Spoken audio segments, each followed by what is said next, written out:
अस्सलाम वालेकुम नाज़रीन। ब्यूरो चीफ वसीम इकबाल की रिपोर्ट मूजिब ज़िला जैकमबाद हिसास इदारा ने कस्टमर्स जे गडियल कार्रवाई आदाब सां भरियल Cultus card number BPT 148 operation दौरान लखे रुपयनि जी मुज़रिसियत इंडियन सुपारी हथ बलोचिस्तान का शिकारपुर से स्मगलिंग थींदड़ ज़हर जहिड़ी इंडियन सुपारी जो वॾो धंधो हिसास इदारनि ऐं कस्टमर्स जी हम आहंगी कार्रवाइनि सां बेनकाब थी वियो। कार्रवाई दौरान आदाब हिकमत में प्रोफेशनल अंदाज सां लखे रुपयनि जी मुज़रिसियत सुपारी हथ कई वई जेका शिकारपुर जी सरज़मीन ते दाख़िल थियण जी कोशिश में हुई।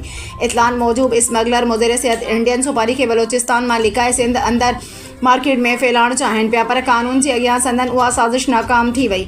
कार्रवाई दौरान हथायल सुपारी न रुगो गैर कानूनी हुई पर उहा इंसानी सिहत लाइ पिणु संगीन ख़तरो करार ॾिनी वई आहे। अहिड़ी कामयाबी ते ज़िले वासियुनि में ख़ुशीअ जी लहर पखिड़िजी वई आहे। कस्टमर्स ऐं हिसास इदारनि तरफ़ां स्मगलिंग ख़िलाफ़ जारी मुहिम खे वधीक मुअसर बनाइण जे लाइ जांच जे अमल खे अॻिते वधायो वियो आहे, जॾहिं त जवाबदारनि ख़िलाफ़ कानूनी कार्रवाई बि तेज़ी सां जारी आहे। इदारा पुरअज़म आहिनि त सिंध जी ज़मीन ते ज़हर विकिरो कंदड़ अनासरनि खे कंहिं बि रीत बख़्श न कयो वेंदो।